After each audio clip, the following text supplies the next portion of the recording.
विश्व के जितने भी मानव हैं या अन्य प्राणी हैं, पूरा जीवन एक रोजी रोटी के निर्वाह के लिए ही करते करते पूरा समाप्त कर जाते हैं और कोई ना कोई त्रुटि फिर भी रह ही जाती है। परमेश्वर ने आके हमें ज्ञान कराया और आप जी के ऊपर मेहर की, आपको यहाँ वो परमात्मा ही लाया है, नहीं तो काल भगवान आपको ऐसे शुभ स्थान पर आने नहीं दे सकता। ऐसे सत स्थान के अतिरिक्त ये कहीं जाओ, कहीं तीर्थों पर जाओ, कोई व्रत उपवास रखो, कहीं पर भी कुंभ के मेलों में जाकर प्राप्त करो, वहाँ अनगिन लोग चले जाते हैं, क्योंकि वहाँ काल भगवान का अपना जाल है कि ये यहाँ चक्कर काट काट के मनुष्य जीवन बर्बाद कर जावे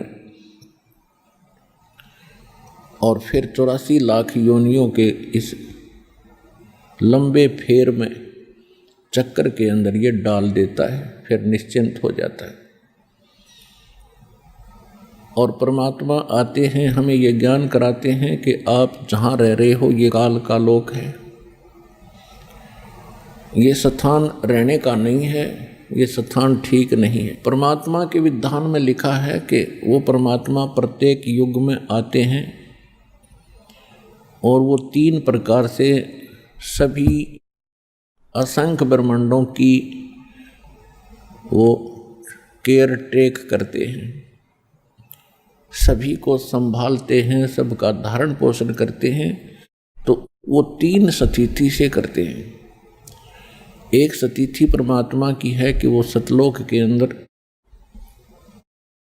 मानव सदृश शरीर में विराजमान है, एक सिंहासन के ऊपर बैठे हैं, तख्त पर बैठे हैं, सिर पर मुकुट है भगवान का जैसे राजा लोग पहनते हैं, और ऊपर एक श्वेत छत्र है, छत्र छाता, और एक बहुत बड़ा आलीशान गुम्बज है, उसके सेंटर में भगवान बैठे हैं, सतपुरुष बैठे हैं, अमर पुरुष बैठे हैं।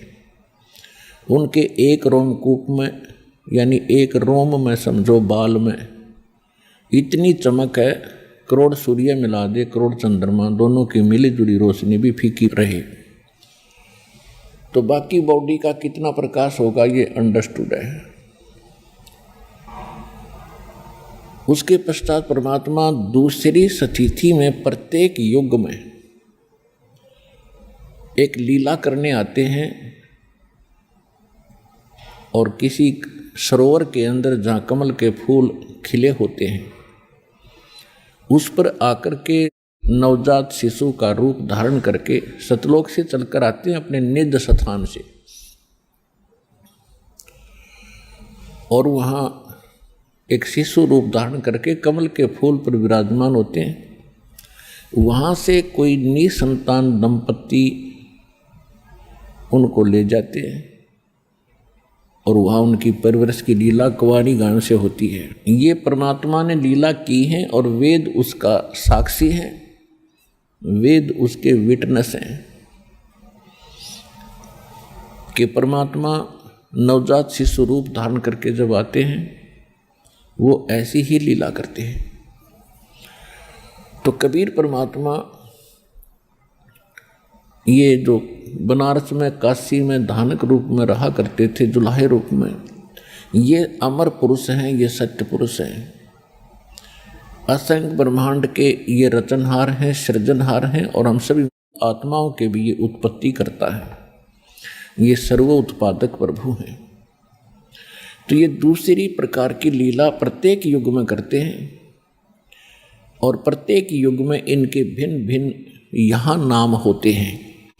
जैसे सतयुग में सत्सुकृत नाम रहता है भगवान का, उसमें ऋषि परंपराएं ज़्यादा होती हैं जो साधु संत भक्ति मार्ग दर्शाते हैं, तो उसमें ऋषि सत्सुकृत नाम से परमात्मा प्रसिद्ध हुए थे। त्रेता में यही लीला की थी, शिशु रूप धारण करके आए थे और उनको निसंतान एक ब्राह्मण दंपति उठाकर ले गया था और वो मुनिंदर ऋषि के नाम से प्रसिद्ध हुए थे। द्वापर युग में परमात्मा को एक वाल्मीकि परिवार निसंतान दंपति उठा के ले गए थे।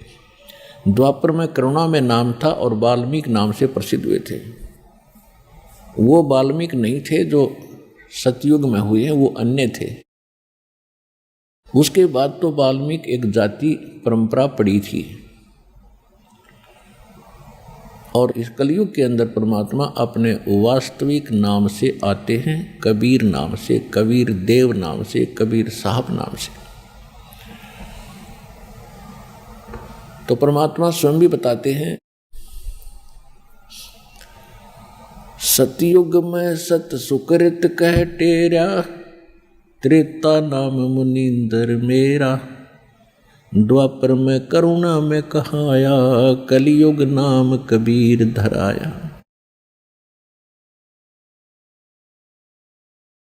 और परमात्मा खुद कहते हैं, अवधू अवगत से चल आया, मेरा कोई भेद मर्म ना पाया। मात पिता मेरे कछु नाही, ना मेरे घर दासी, जुल्ला का सुत आने कहाया, जगत करे मेरी हंसी। मात पिता मेरे कछु नाही, ना मेरे घर दासी, जुल्ला का सुत आने कहाया, जगत करे मेरी हंसी। ना मेरा जन्म ना गर्भ बसेरा, बालक बन दिखलाया, काशी शहर जल कमल पर डेरा, तहाँ जुलाहे न पाया। अदर गगन भंवर गुफा में जहाँ निज वस्तु सारा, तेरा ज्योत स्वरूपी अलख निरंजन ये धरता ध्यान हमारा। परमात्मा ने स्वयं आकर बताया है कि मेरा कोई जन्म नहीं हुआ, मैं किसी माँ के गर्भ में नहीं रहा और मैंने कोई स्त्री भी ग्रहण नहीं की। मात पिता मेरे कछु नाही, ना मेरे घर दासी। दासी माने पत्नी को संत भाषा में, क्योंकि पहले सतयुग त्रेता द्वापर में बहनें अपने पतियों की बहुत सेवा किया करती थी सच्चे दिल से, और वो पति भी नेक चलन और नेक स्वभाव के होते थे। अब तो शराब पी कर रोज कूटें तो वह क्या सेवा करे उस नालायक की। तो इसलिए वो एक परमात्मा कहते हैं, मात पिता मेरे कछु नाही, ना मेरे घर दासी, जुल्ला का सुत आन कहाया, जगत करे मेरी हंसी। आज मुझे धानक जुलाहा सुंदर कह के मजाक उड़ा रहे हैं। जात पात हमारे नहीं, सभी मेरे बच्चे हैं, पर लेकिन उस समय हम भगवान को नहीं पहचान सके, क्योंकि हम अक्सर ज्ञान नहीं रखते थे और हमारे धर्मगुरु जो थे ये नकली थे, डुप्लीकेट थे, इनको सदग्रंथों का ज्ञान नहीं था। यदि इनको सदग्रंथों का ज्ञान होता तो भगवान का विरोध कतई नहीं करते। जैसे अब परमात्मा ने यह समय निर्धारित किया था, उससे पहले आपको शिक्षित किया अपने बच्चों को। परमात्मा नहीं चाहते थे ये शिक्षा रूपी विष आपको पिलाना, लेकिन ये अनिवार्य था, इसलिए आपको शिक्षित किया। ये शिक्षा आपको केवल इसीलिए दी है कि आप सदग्रंथों को जानें, स्वयं देखें, समझें और परमात्मा को पहचानें। अन्यथा इस शिक्षा ने हमें क्या दिया? अभिमानी बना दिया। आपस में प्यार रहा नहीं, माया के अतिरिक्त कुछ ध्यान नहीं, भगवान सौ कोस हो गया हमारे से। कोई बड़े बड़े अधिकारी बनकर ये सोच बैठे हैं कि बस मैंने सब कुछ पा लिया। तो यह भूल इस माया ने डाल दी। पहले हमारे बुजुर्ग कितने आधीन, विनम्र और दया भाव वाले थे, आए अतिथि का आदर करते थे। अब ये लगभग ये सारी परंपराएं समाप्त हो चुकी हैं, कृतघ्नता हमारे अंदर समा चुकी है। तो परमात्मा को ये पता था कि ऐसा इनमें एक बार दोष आएगा, लेकिन उस दोष को मेरे पास ऐसा ज्ञान है तुरंत ही साफ कर दूंगा। तो वो अब ज्ञान हमें प्राप्त हुआ है। तो परमात्मा को हम पहचानेंगे तभी तो उसके निकट आएंगे। जब तक हमें दृढ़ विश्वास नहीं होगा कि हु इज गॉड, परमात्मा कौन है और what is right way of worship, सही साधना कौन सी है, तो हमें कोई भी डगमग करता रहा हम उसी की मान लेते थे। कोई छोटी मोटी अटपट कर देता, थोड़ी बहुत वाणी वेद मंत्र सुना देता, हम उसको विद्वान और बहुत अच्छा जानकार मान लिया करते थे। अच्छा कोई वक्ता होता उसके ऊपर आकर्षित हो जाते थे। तो अभी तक हमारा इन्होंने साइकिल बना रखा था, हमें टिकने नहीं दे रहे थे। अब हम ऐसे टिक जाएंगे हमें कोई हिला नहीं सकेगा, चाहे ब्रह्मा विष्णु महेश आकर वार्ता कर लियो हमारे साथ, आखिर में वो फिट्टे मुँह होकर ही जाएंगे। अन्य संतों की तो बात ही छोड़ो, ये तो सामने आ ही नहीं सकते इस ज्ञान के। तो कहने का भाव ये है कि एक सौभाग्य आपका कि आपको ये अनमोल रतन मिल रहा है, इसको संभाल के रखना, इसको ऐसे वैसे ना समझना। ये अनमोल मंत्र मिला है। परमात्मा कहते साईं यूं मत जानियो प्रीत घट मम चित, इस मालिक के नाम को, भगवान को ऐसे एक सेकेंडरी थिंग मत समझना।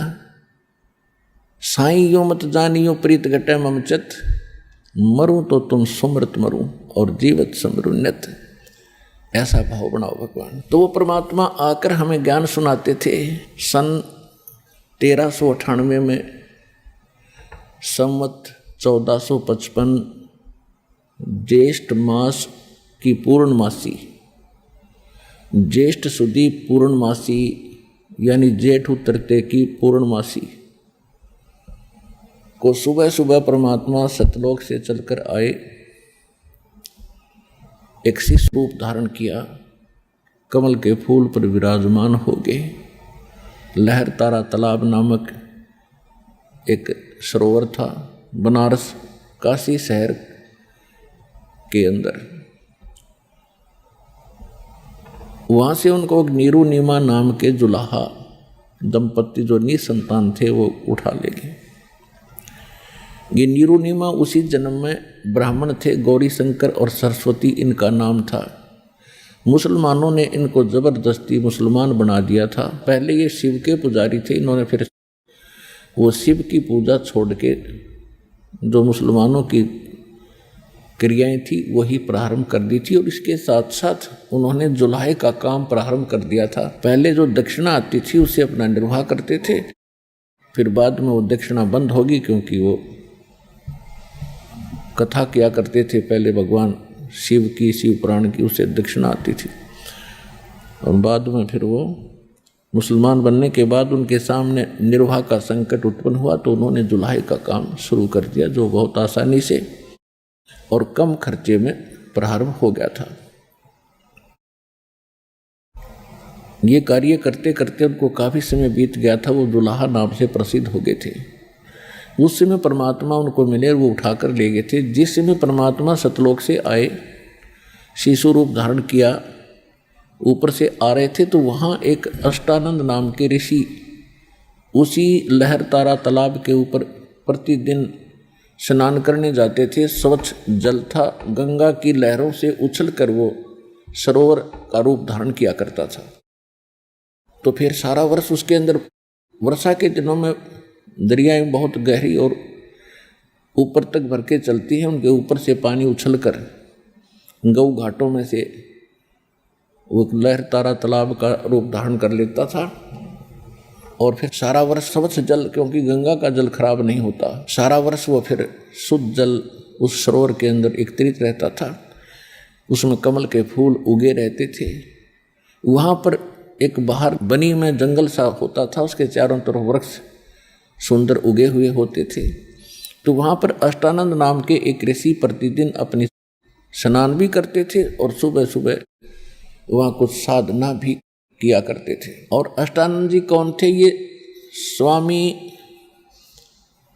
रामानंद एक महापुरुष हुए हैं जिनका बहुत बड़ा बोलबाला था, जिनको माना जाता था कि ये चारों वेदों के विद्वान हैं, पुराणों और श्रीमद् भगवत गीता को ये अच्छी तरह जानते हैं, समझा है, यानी बहुत बड़े प्राकांड विद्वान प्रसिद्ध थे। उन्होंने 1400 ऋषि शिष्य बना रखे थे। किसने? स्वामी रामानंद जी ने, जो उनके द्वारा बताए गए ज्ञान को आगे प्रचार करते थे। और वो वैष्णव साधु थे। स्वामी रामानंद जी श्री विष्णु जी को इष्ट रूप में मानते थे, वैष्णव परंपरा से संबंधित थे और वैष्णव परंपरा का ही वो आगे प्रचार करते थे।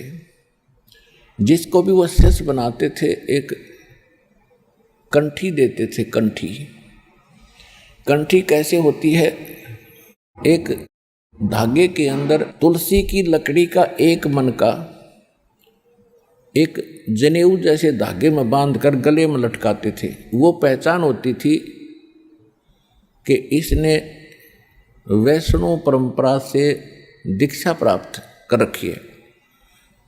तो ऐसी वो एक कंठी भी देते थे। और उन्हीं 1400 ऋषियों में से एक अष्टानंद ऋषि थे जो लहर तारा तालाब के ऊपर प्रतिदिन अपनी साधना स्नान करके वह प्रतिदिन अपना नित्यनेम किया करते थे। ब्रह्म मुहूर्त सूर्य उदय होने से पहले लगभग 1.5 घंटा उसको ब्रह्म मुहूर्त बोलते हैं।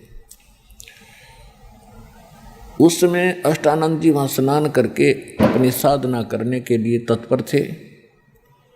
उधर से परमात्मा सतलोक से चलकर आ रहे थे। एक बहुत तेजों में प्रकाश का गोला, प्रकाश पुंज आसमान से उसको आते हुए देखा। वो बहुत गति से आ रहा था। अब जो ही अष्टानंद जी ने ऊपर ध्यान किया, इतना तेज था कि उसकी चरम दृष्टि उसको सहन नहीं कर सकी, आंखें बंद होगी। आंखें जब बंद हुई तो उसने क्या देखा कि एक शिशु का रूप दिखाई दिया। उस जो पुंज दिखाई देता था, प्रकाश का गोला नजर आता था। जब आंखें बंद हुई तो उसने क्या देखा कि एक बालक शिशु रूप है। जैसे हम सूर्य की ओर कभी गलती से देख लेते हैं तो हमारी चरम दृष्टि उसको सहन नहीं कर पाती, हम तुरंत आंखें बंद करते हैं या साइड में करते हैं। तो हम क्या देखते हैं कि सूर्य का प्रकाश रहित एक आकार गोला सा दिखाई देता है। और पहले ऐसा नहीं नजर आ रहा था, केवल प्रकाश दिखाई देता था, फिर हमें प्रकाश रहित आकार सूर्य का दिखाई देता है। यही दशा उस अष्टानंद की हुई। जब उसने उस तेज पुंज के गोले को देखा, आंखें सहन नहीं कर सकी, तुरंत बंद हुई तो क्या देखा कि प्रकाश रहित एक शिशु का रूप दिखाई दिया। काफी देर तक उसकी दृष्टि में वही रहा, ऐसे देखे वैसे देखे। जो ही उसने थोड़ी देर के बाद देखा तो क्या देखा कि वो प्रकाश जो आ रहा था वो उसी लहर तारा नामक सरोवर के एक कोने में जाके सिमट गया। उसके बाद उसको कुछ दिखाई नहीं दिया। अब उसने सोचा कि ये क्या हुआ आज मेरे साथ, ये कोई मेरी भक्ति की उपलब्धि है या कोई और ही लीला है। अपने गुरुदेव से इसका समाधान चाहूंगा। वो तो छोड़ के साधना उठकर चला गया। उसने स्वामी रामानंद जी से जाके प्रार्थना की कि गुरुवर, आज मैंने ऐसे ऐसे एक दृष्टांत देखा, ये मेरी भक्ति का कोई प्रतिफल है या कोई मेरी वैसे ही कोई भ्रमणा शंका है। तो रामानंद जी को जैसा ज्ञान था उसने अपने शिष्य का समाधान इस प्रकार किया कि बेटा, ऊपर के लोकों से जब अवतारगण आते हैं तो उनकी ऐसी ही स्थिति होती है, तारा सा टूटता है प्रकाश का, और वो किसी माँ के यहाँ गर्भ में आते हैं, कुछ दिनों के बाद जन्म लेकर वो लीला करेंगे। तो काशी में कोई महापुरुष का अवतरण हुआ होगा अब उस रामानंद जी के जो भगवान थे वो विष्णु जी उर्फ कृष्ण जी उर्फ रामचंद्र जी, और ये इनके भगवान माँ से जन्म लिया करते हैं, इनको इतना ही ज्ञान था। तो आत्मा ऊपर से आती है, जो अच्छी आत्माएं होती है उनकी ऐसी ही स्थिति होती है, लेकिन वो माँ से जन्म लेते हैं, लेकिन ये परमात्मा है, ये माँ से जन्म नहीं लेते। तो उसकी शंका का समाधान इस प्रकार कर दिया, अष्टानंद संतुष्ट हुआ। उधर से नीरू नीमा प्रतिदिन उसी लहर तारा तालाब पर स्नान के लिए जाया करते थे, और पहले वो गंगा में स्नान करते थे जब ब्राह्मण हिंदू थे। उसके बाद उनको मुसलमान बना दिया गया था, तो वे उनको गंगा घाट पर गंगा के अंदर स्नान करना बंद कर दिया था हिंदुओं ने। तो उन्होंने फिर गंगा का वो जल जो लहर तारा नामक सरोवर के अंदर एकत्रित हुआ होता था, उसी में प्रतिदिन स्नान करना प्रारंभ कर दिया। सुबह उठकर जाते थे, वहाँ स्नान करके आते थे। जो भी साधना मुसलमान धर्म की वो भी करते थे। हृदय से भगवान शंकर को भी वो भूल नहीं पा रहे थे, क्योंकि वो पहले भगवान शंकर के पुजारी थे और भगवान शंकर की कथा करके अपना निर्वाह किया करते थे। लेकिन वो किसी को भ्रमित नहीं करते थे। ऐसी नेक आत्मा ब्राह्मण थे कि जो भी दक्षिणा आ जाती थी अपने रोजगार निर्वाह के लिए रख लेते थे, बाकी सब धर्म में लगा देते थे। तो काल को ऐसी आत्मा नहीं अच्छी लगती कि ये बुरे कर्म करे तो बेशक फलो फूलो, अच्छे काम करने वालों को ये अवश्य कोई बाधा पैदा करता है। कब करता है? जब तक हम परमात्मा की शरण में नहीं आते। उसको ऐसा कंडम कर दिया। अब वो ना शंकर भगवान के रहे और ना ही वो अन्य कोई कर पा रहे थे। और एक साथ में उनको एक चिंता सता रही थी, उनका कोई संतान नहीं थी, निसंतान थे। वो दुख अलग से उनके ऊपर बना हुआ था। और क्या होता पुण्यात्माओं, जगत और भगत के विधान नियम विचार आपस में विपरीत होते हैं, जिस कारण से आज तक भगत और जगत का आपस में विरोध रहा है। उसका कारण यही रहा है कि जो संसार की परंपराएं हैं उनको भगत नहीं निभा सकते। यदि उन परंपराओं को निभाएंगे तो वो भक्ति नहीं कर सकते। इसलिए भगत के लिए कुछ मर्यादाएं बनाई हैं और समाज उन मर्यादाओं को रखने वालों से नफरत करने लग जाते हैं कि ये कैसा भगत बन गया, ये ऐसे भी नहीं करता, ये ऐसे भी नहीं करता। लेकिन कहते रहो, जो हमने भक्ति करनी है तो हमने अपने नियमों पर दृढ़ रहना ही पड़ेगा। और दूसरी बात यह है कि जगत सोचता है कि जिसका संतान नहीं है उस इंसान का कोई जीवन नहीं, क्योंकि हमारे धर्म गुरुओं ने एक ऐसी भ्रमणा फैला रखी थी कि जिसका पुत्र नहीं उसकी गति नहीं। कमाल की बात करती। तो कहने का भाव यह है कि हम इसी धारणा से पुत्र की प्राप्ति ही ज़्यादा डिमांड करते थे। भगवान पुत्र हो, पुत्र हो। बिल्कुल संतान ना हो उसका तो मुँह कहते हैं सुबह सुबह शक्ल भी नहीं देखनी चाहिए। मनहूस आदमी है, बेउलादा है, निसंतान है, ऊतन पोता है। और उनको भी मालूम होता था कि ये लोग सुबह सुबह दरवाज़ा बंद कर लेते जब हम दूर से दिखाई देते। तो एक ये बहुत बड़ा कहर और टूटा हुआ था, जिनके संयोग में संतान नहीं होती थी संस्कार। परमात्मा कहते हैं कि जिनका संतान नहीं है वो बहुत ही अच्छी आत्माएं हैं। अब ये विचार करना पुण्यात्माओं कि ये ऐसा क्यों कहा, क्योंकि हम काल के जाल में फंसे हुए हैं और यहाँ एक दूसरे से संस्कार में हम बंधे पड़े हैं। हम यहाँ अपना कोई लेने आया है किसी से पिता बनकर, कोई देने आया है पुत्र बनकर। जैसे एक लड़का बहुत अच्छी तरह कमाता है और पिता शराब पीता है और उसको शराब नहीं देता, शोर मचाता है, उद मस्तार देता है, गली मोहल्लों वालों को इकट्ठा कर लेता है, मुझे रोटी भी नहीं देते। एक पिता कमाता है, पुत्र लगा हुआ शराब पीने पर, कभी गाड़ी खरीदता है उसको एक्सीडेंट में तोड़ देता है,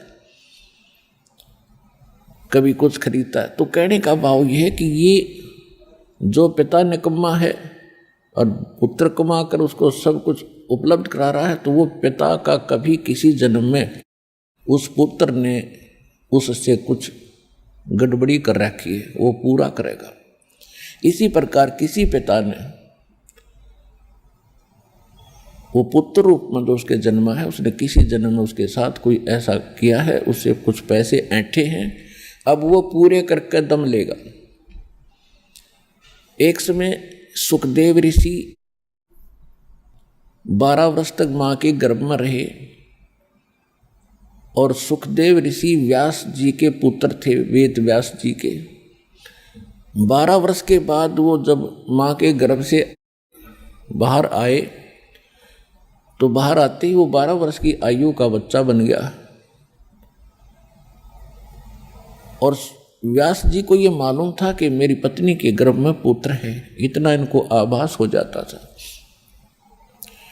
तो बड़ी खुशी मनाता था कि जब बच्चा जन्मेगा मैं बड़ी प्यार करूंगा, लाड करूंगा अपने पुत्र की, क्योंकि पुत्र की महिमा हमारे समाज में घनी थी।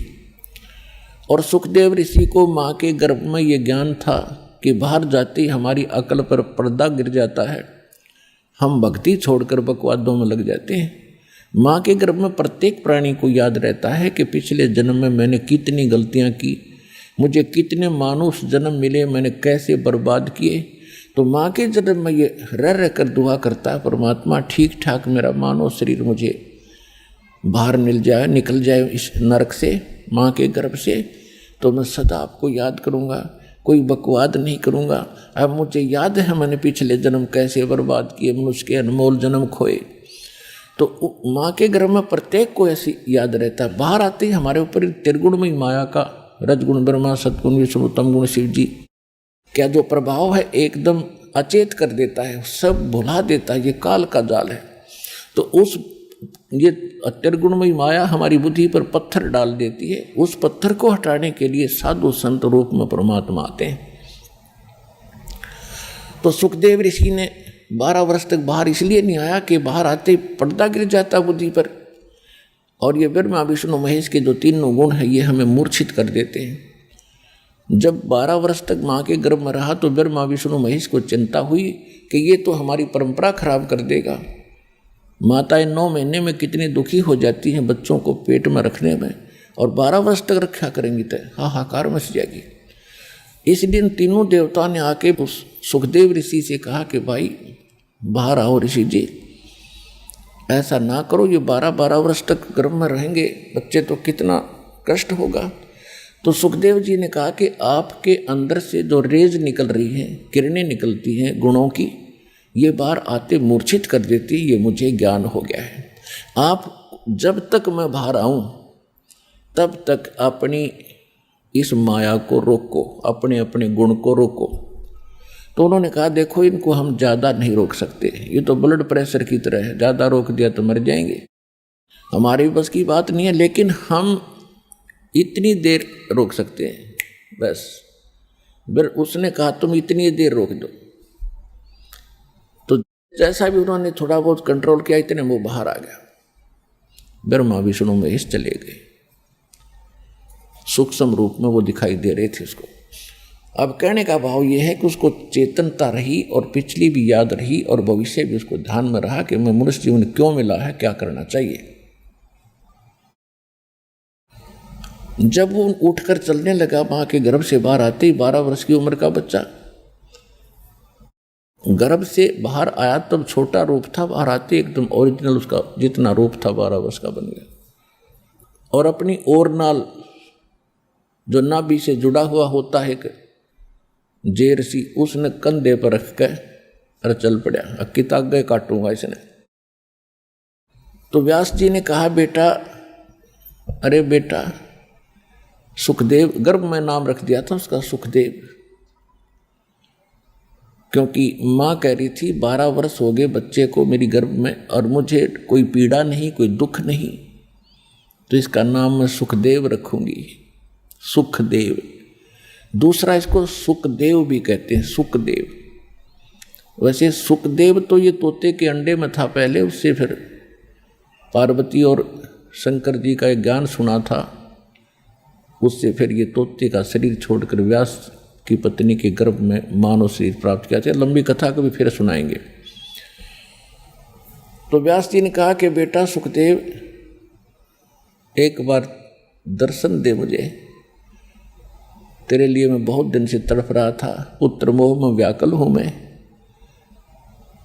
तो सुखदेव ने कहा ऋषि जी, अब मुझे ज्ञान हो गया है, अब मैं इस झंझट में पैर नहीं फंसाऊंगा। ऋषि जी, ना जाने कितनी बार आप मेरे बाप बन दिए और ना जाने कितनी बार मैं आपका बाप बन लिया। यह तो बुरी बीमारी है, इसका मेरा पीछा छूटने दे, और इसलिए मैं आपकी शक्ल भी नहीं देखूंगा, कहीं मुझे आप में मोह ना हो जा। इसलिए आगे चल रहा है, जवाब देता हुआ जा रहा है, कह रहा है, एक लेवा एक देवा दूतम और कोई किसी का पिता नहीं पूतम, ये ऋण संबंध जुड़ा एक ठाठा, अंश में सब 12 बाटा। ये सूक्ष्म वेद में परमात्मा बता रहे हैं कि ये वार्ता उनकी हो रही थी। सुखदेव ऋषि कह रहा था कि ये तो एक ऋण संबंध, परिवार आपस में जुड़े हुए हैं। आज आपको ठाठ नजर आ रहे हैं, ये बेटा है या बेटी है, ये माता है, ये पिता है, और अंत में जब मृत्यु होगी, कोई पशु बनेगा, कोई पक्षी बनेगा, कोई कहीं जन्मेगा, कोई कहीं जन्मेगा, अंत में सब 12 बाट यानी 12 रास्ते होंगे, अलग अलग हो जाओगे। तो ये ऐसी व्यवस्था है। तो कहने का भाव ये है कि यहाँ कोई लेने आया है पुत्र बन के और कोई देने आया है पिता बन के। जैसे आजकल ये विष खा रहे हैं, रिश्वत लेते हैं, अगले जन्म में वो रिश्वत देने वाला उस लेने वाले का दामाद बनेगा, लड़की भी लेगा और बहुत घना धन भी लेगा, या ब्रह्मटी होगी तुम्हारी। तो ऐसे झंझट में अब हम पैर नहीं देंगे। बिना ज्ञान में तो ना जाने कहाँ कहाँ क्या क्या दुख हमने मोल ले लिए बेमतलब के। अब दास को जब ये ज्ञान हुआ, उसके बाद एक अलग से चश्मा लगता है ज्ञान का। दास जूनियर इंजीनियर की नौकरी करता था, civil junior engineer in Haryana government irrigation department. एक IAS ऑफिसर डायरेक्टर लगा माइनर इरिगेशन डिपार्टमेंट का, और उसके 6 महीने रह रहे थे रिटायरमेंट के। तो उसने क्या किया, उसी समय लड़की का विवाह रख दिया। उसको मालूम था कि जितने भी अधिकारी हैं, इंजीनियर हैं, चीफ इंजीनियर हैं, ये सब आएंगे, गिफ्ट देंगे, खूब दान करेंगे। उस समय उसने 3.5 लाख रुपए सन 1989 में 3.5 लाख रुपए लड़की के विवाह पर लगाए। आज उन 3.5 लाख की गणना करें तो मेरे ख्याल में 35 लाख हों। वो रिटायर हो गया, लड़की का ब्याह कर दिया। उसके रिटायर के 6 महीने के बाद वो दामाद मर गया। इकलौता पुत्र था, अच्छा अफसर था वो अगले, क्योंकि अफसर का ब्याह हुआ अपनी बेटी ने। उसके रिटायर होने के 6 महीने के बाद उसकी मृत्यु होगी दुर्घटना में। अब वह लड़की कोई संतान नहीं। अब उसको ये महसूस हुआ कि ईब तया 3.5 लाख रुपए में ब्याही थी, अगर दोबारा ब्याहूंगा तो 7 लाख लगेंगे। भाई इस दुख में हार्ट अटैक होगा, मर गया। ये चाट ले उस रिश्वतदार पैसे ने। आगे क्या होगा, फिर पीछे तू पशुआ की जय गद्दा बैल बनाई, ये 56 भोग कहाँ मन भोरे कित कुरडी चरने जाई। वो कहर अगला तो दिखता ही नहीं आपको, वो इस सत्संग और भगवान के विधान से आपको दिखाया जाता है। तो कहने का भाव ये है कि एक लेवा एक देवा दूतम, और कोई काहू का पिता न पूतम, ये ऋण संबंध जुड़ा एक ठाठा, अंत में सब 12 बाटा। तो कहने का भाव यह है कि जिनको आज संतान नहीं है, इस ज्ञान से अगर वो परिचित हो जाते हैं तो निर्भय होकर और निसंकोच और विदाउट टेंशन वो अपना जीवन निर्वाह कर सकते हैं। अन्यथा जीवन नरक बना दिया जाता है उनका। कोई ना कोई इंजेक्शन लगा ही देता है। एक पुत्र तो चाहिए था, चाहे पुत्री ये हो जाती तो उनका जीना हराम कर दिया जाता है। तो इस ज्ञान से फिर ये भी संतुष्टि होगी कि भगवान जो कर रहा है वो बिल्कुल सही कर रहा है। नीरू नीमा को संतान नहीं थी और परमात्मा उनको संतान देकर उनको फिर से फंसाना नहीं चाहते थे, क्योंकि ये नीरू नीमा कौन सी आत्माएं थी? द्वापर युग में परमात्मा करुणा में नाम से आए हुए थे और उस समय उनका एक शिष्य था सुदर्शन, सुपत सुदर्शन, वो भी वाल्मीकि जाति से था। और पांडवों के अश्वमेध यज्ञ में आपने सुना होगा कि ना श्री कृष्ण से शंख बजा था, ना 33 करोड़ देवताओं से, ना किसी अन्य ऋषि महर्षि से, और सुपच नाम के सुदर्शन के भोजन करने से वो शंख बजा था। वो सुदर्शन परमेश्वर करुणामय जी का शिष्य था, इस सतनाम का उपासक था, जिस कारण से उनकी भक्ति सबसे श्रेष्ठ थी। उसके सामने ऋषि महर्षि ब्राह्मण सभी फेल हो गए थे। और लेकिन उसके माता पिता ने परमात्मा करुणा में यानी कबीर परमेश्वर की भक्ति स्वीकार नहीं की थी। तो उसने यही अर्जी लगाई थी भगवान के चरणों में कि परमात्मा मेरे माता पिता का दुर्भाग्य है आपकी शरण में नहीं आए, लेकिन मेरी आत्मा इनमें बहुत फंसी हुई है क्योंकि ये बहुत नेक आत्मा है और परमात्मा किसी जन्म में इनको पार करना है, मेरी अंतिम इच्छा यही है। तो परमात्मा ने उसकी ये बात स्वीकार की थी, तब वो सतलोक गया था। तो उस आधार से भगवान उन्हीं के घर में स्वयं आगे शिशु रूप धारण करके उनको इस झंझट में फंसाया नहीं। तो पुण्यात्माओं, ये तत्व ज्ञान है, आपको इस संसार में जीने के लिए भी सहारा देगा और ये सत्य है, कंप्लीट सत्य है।